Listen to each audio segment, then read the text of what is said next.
Masih dari Buleleng, pemirsa, wacana pembangunan bandara di tengah laut yang santer sejak beberapa tahun lalu kini pupus sudah.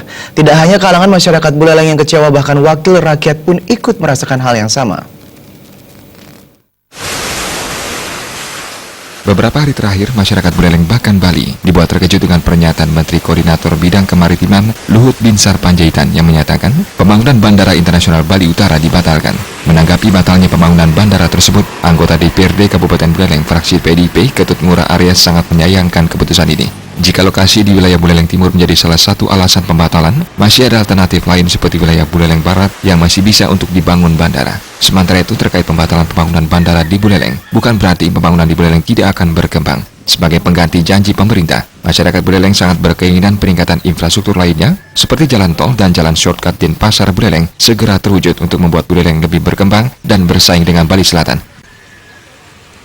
Aplikasinya dengan ada dan tidak ada bandara itu kan sebenarnya tidak terlalu berpengaruh ke Buleleng. Karena kita berpikir tentang Buleleng, kekayaan alam dan letak kita itu kan tidak selalu didukung ada bandara. Ada alternatif lagi. Kalau memang tidak bisa di timur, karena kos biayanya terlalu tinggi, kan bisa di barat.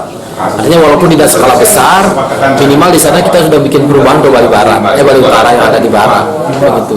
Terus kita tidak pikirkan itu juga. Kalau memang shortcut kita lebih terlaksana, kita bisa langsung mempromosikan wilayah-wilayah kita yang ada di atas, dan itu akan lebih besar mendapatkan pemasukan untuk di pariwisata.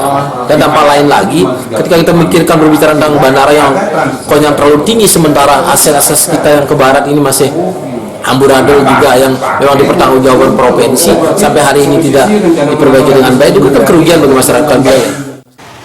Hal yang serupa juga diungkapkan oleh anggota DPRD lainnya yakni Ketut Wisnaya Wisna. Anggota fraksi Hanura ini berpandangan isu tersebut sengaja membuat masyarakat resah. Pasalnya, janji-janji yang diungkapkan belakangan ini ternyata memang hanya wacana semata. Kalau memang betul-betul batal, setidaknya yang segera perlu dicarikan jalan adalah mempercepat ini shortcut ini, ya. Shortcut ini sangat membantu nanti mempercepat jarak tempuh antara Denpasar dan Singaraja. Itu mungkin bisa membantu juga untuk keseimbangan pembangunan Bali Utara dan Bali Selatan. Meski dibatalkan, Dewan juga menghimbau kepada seluruh lapisan masyarakat untuk tetap tenang, karena masih banyak potensi-potensi yang bisa dikembangkan di wilayah Buleleng. Salah satunya adalah potensi pertanian berskala nasional. Komang Yuda, Bali TV.